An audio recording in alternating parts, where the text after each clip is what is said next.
government has been able to come up with a new funding system, a funding system which is going to work, where particularly those who are coming from poor families will get a scholarship from government, such that about 45,000 of our students are actually going to get scholarship 100% from government.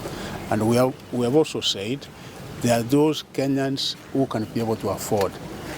For example, if it is my chair here, Honorable Julius Mary, really government does not have to provide a scholarship for him in case he so has a child in university. If it is Cabinet Secretary Machogu, government does not have to provide a grant or a scholarship for my child, because we should be able to think of those Kenyans who cannot be able to afford education at that level. We have also discussed with the committee, of course, what we are trying to improve on, particularly on our national examinations, is to ensure that there is credibility, there is integrity at each and every level. And of course, as it were, we have been able to provide the facts the way they were. We have been able to provide the figures. So we thank you also, members of the press, because you are able to inform, you are able to educate the Kenyans, and you are able to provide accurate information, because there is no such important sector like education. Education is the foundation of everything.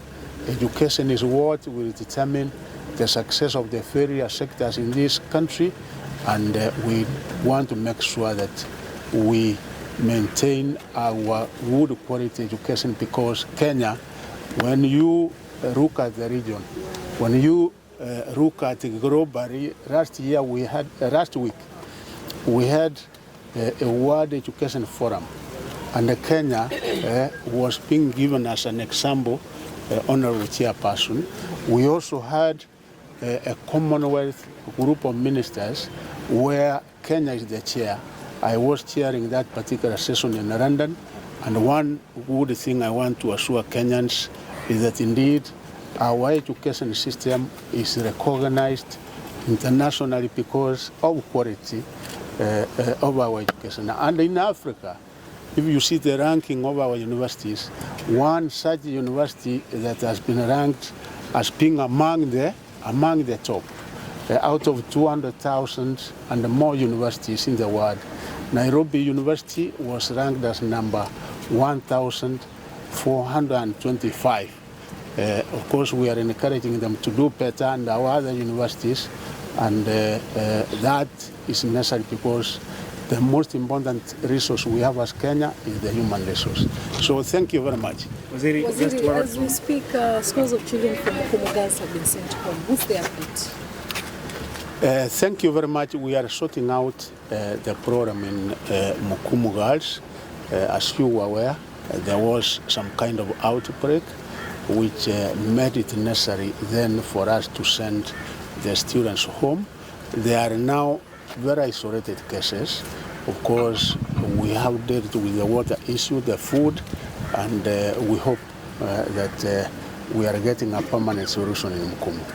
Waziri, with the plan of scrapping the capitation in day schools, do you mean that now parents will have to pay?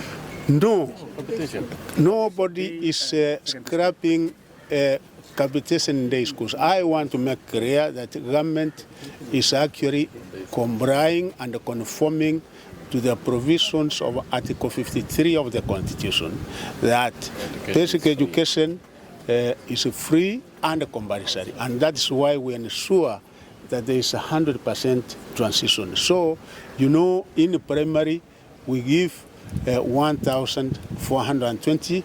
In junior secondary we give 15,042. Equally in senior secondary we give 22,240, and this year we are on course. We are going to give capitation to the figures which I've been able to give here. So nobody will ever scrap capitation because it is something which is entrenched in the Constitution. And you can't change the Constitution because it is clearly given in Article 53 of the Constitution. Waziri, maeneo ambayo kuna ukosefu wa usalama, wanafunzi bado hawajaenda shuleni na siku zinaendelea kusonga wakati mtihani wa kitaifa pia inakaribia. Where? Maeneo kama North Rift kule ambapo kuna ukosefu wa usalama. There are some schools that wanafunzi. No, thank you. One thing I require to assure you is that government has been able to deal very categorically with the insecurity issues that we had in North Rift, and I want to thank my colleague Professor Kindiki for that. Even in Turkana, where we had issues where about 14 schools were destroyed, we allocated money for the rebuilding of those schools, and government gave 100 million, and as means of education we were able to partner and cooperate with the Ministry of Defense. Actually, the military is building those schools, including North Rift, where we had a problem. The problem now has been sorted out, and I think our schools are moving on as normal. The committee is here, and the executive, we are answerable to the people of Kenya. And the representatives of the people of Kenya are members of parliament. As a Minister for Education, I've been able to do my part, and I assure you, from where I sit, from our point of view, all the figures we have provided here are the correct figures. And I don't want to preempt what the committee is coming up with because that is their responsibility, that is the assignment. We have presented our part the way it was, and now it is the committee to come up with their recommendations and observations. There's one thing, on the same note, the only body which is mandated to conduct investigation is in court, challenging or accusing some individuals on malpractices and cheating. Don't you see that it jeopardizes the credibility of your exams, the national exams? No, if you look at the Kenyans, and we have said we have a deficit of what? We have a trust deficit. Look at our way of doing things. Even when we go all the way to Supreme Court, still people come saying, no, I think things were not done properly. Anything we do, even the members of parliament here, when they were given an opportunity to serve, there are those who are still not happy saying, no, I think you won, but not in the right way. But one thing I want to assure Kenyans is that everything is in control, and everything as far as the examination in 2022, never have any doubts, things went on well, and going forward, we are even going to improve for the better, because I said we are increasing the number of containers countrywide, and apart from increasing the number of containers, we are also going to ensure that particularly for paper 2, which teachers, the center managers used to take early in the morning for it to be kept in the school, that is not going to be the case anymore, because they will be able to take the morning paper and also get back to the centers, the containers, so that they are able to take the second paper in the afternoon, and that is why we are increasing the number of containers countrywide. There was a plan by government to abolish boarding schools. I don't know how far is that. No, I think anything from government, the one who will be able to come out with any pronouncement concerning issues dealing with the policy is this one who is here, the Cabinet Secretary of Education. And for the time being, it is me who is the Cabinet Secretary for Education. You have not had me anywhere, or you have not seen me anywhere come out with that pronouncement.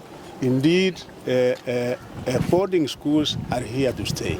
But what we are also saying is that 72% of our schools are actually day schools.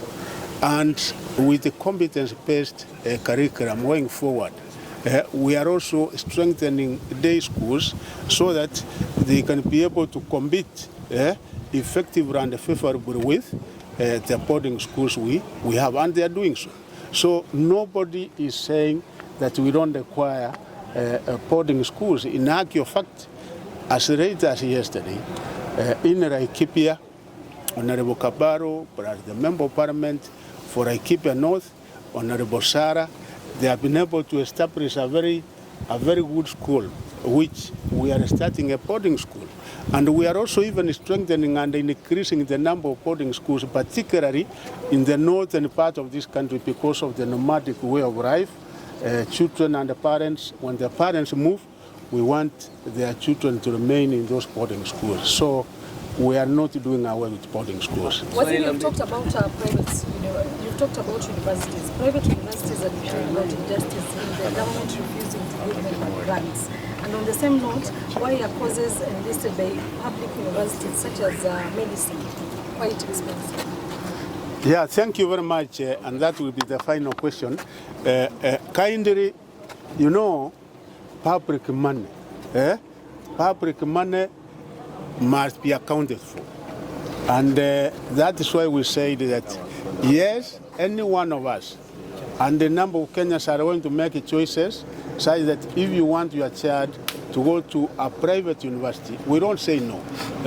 If you open the portal for COOPs today, you will also get those universities private in the portal, and their fee structure is given there, such that if you make a choice, the only thing you will miss out is the grant, the scholarship from government. But you access loans, such that in case a child is in a private university, you will also be able to apply for a loan in a higher education loans board, and they will be given a loan. But the only thing you will not be able to be given is a scholarship, because what we found out, the 13 billion that we have been able to give private universities for the last 6 years or so, the only time that they were audited was 2018, 2019. And you cannot be able to give public funds to an entity which is not being subjected to audit. So thank you.